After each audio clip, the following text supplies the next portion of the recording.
Julian Assange has meanwhile published a speech in which he severely criticises President Obama for his handling of whistleblowers.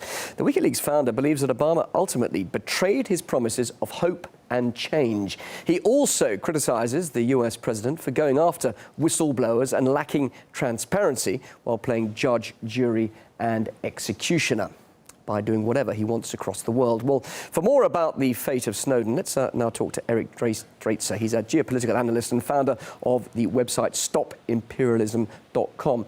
Eric, also in his statement, Julian Assange said, look, there should be now an end to spying and a changing of policies. Do you think the US and the UK will really listen to what he has to say?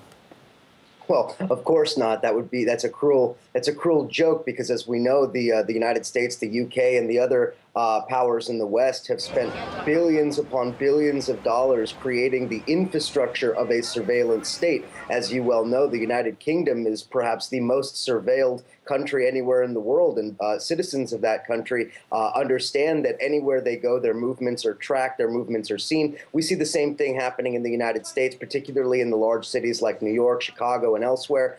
This has become normalized. So the notion that somehow the incredible revelations from Snowden about the NSA are actually going to change anything, the only way that could happen is with a real social movement in this country where people unite around the issue of privacy and civil liberties. But what is the problem about this particular type of surveillance? If you're on a social network or if you shop online, you're being snooped on anyway, aren't you?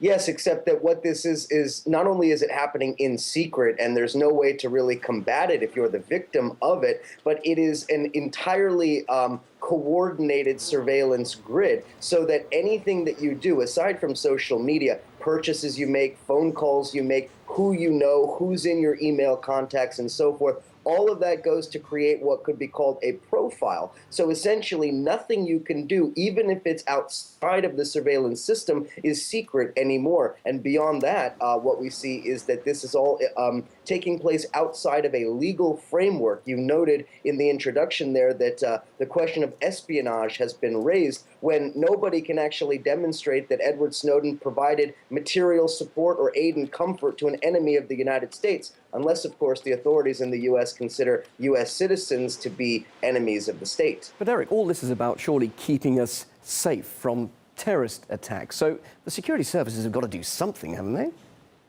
Well, essentially, the argument goes that because we want to prevent the destruction of our open society and our democratic way of life, we should therefore allow for the destruction of our democratic society and open way of life. It is a circular argument, and it makes no sense. Rather, what we should be asking is, why is such rampant criminality taking place in the United States all the way up the chain of command, literally into the White House? Why is it that such a cohesive system has been created, and the dialogue that comes out of that, the discourse after the revelations of Snowden, is not about the legality, it's not about the privacy issues, it's about Snowden, it's about Glenn Greenwald, it's about leakers and whistleblowers.